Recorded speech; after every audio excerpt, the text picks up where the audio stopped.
The tsunami warnings have now been issued all around the Pacific, the nearby countries, all the islands in the Pacific and between Japan and South Pacific, up to the Mexican, Californian and South American coast, also in Chile. Obviously, the tsunami wave loses a bit of force as it moves across the sea, so the impact will hopefully not be at all as dramatic as we've seen it in Japan.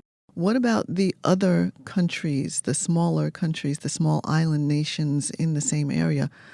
What's happening to them, if you know? After the Indian Ocean tsunami in 2004 Christmas, precisely because it was such a reminder about the vulnerability, not least of many of the low-lying islands and the coastlines, a lot of work has been invested in building early warning systems from a scientific perspective among the Indian Ocean countries, and they are collaborating around these systems. And in conjunction with that, of course, at national level, stronger preparedness, stronger early warning systems, getting people off the most vulnerable areas. So several hours ago, there were already evacuation instructions given to people in the islands in South Pacific.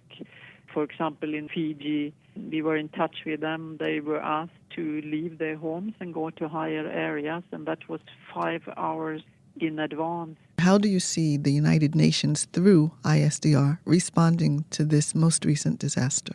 Well, as you know, the big UN system, of course, those that have response capacity are clearly on standby to support Japan as and when required, and all the other countries in the Pacific, in Central America, and in South America, Philippines.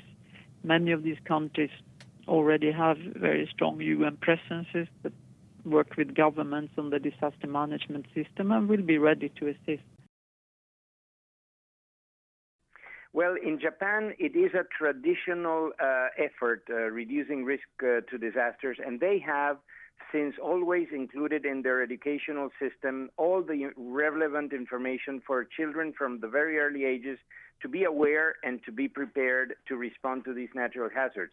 They also have a very well-organized governmental system in which all the agencies and ministries, but also the media, are well connected to provide the right information at the right moment. And they have been developing systems of insurance and construction codes and all of that have been able to reduce the risk of these hazards. What was a little bit different, and they still have work to do, is on the tsunami, because that's what caused almost all the victims of today's earthquake were due to the tsunami. Could you also just summarize in terms of the tsunami, what do you see as the worst consequences, and how ready was Japan or is the world in general to face tsunamis nowadays after what happened in 2004? Yes, tsunami is, of course, a different hazard because it happens in a wider extension. Earthquake is very focused in a specific area, geographical area, but that tsunami can impact in a much wider geographical area. So therefore, it affects more people. And fortunately, it doesn't happen so often. We had not seen a tsunami as big as this one since 2004, but clearly they are always a risk, and people need to be more aware. The problem with tsunamis is that they hit the coastal areas that are already well populated, and changes need to be made in particular in the way of informing people where to run when an earthquake happens that could trigger a tsunami. And this has to be done in advance. It cannot be done at the last moment. And that's what the countries of Southeast Asia have done after the tsunami of 2004.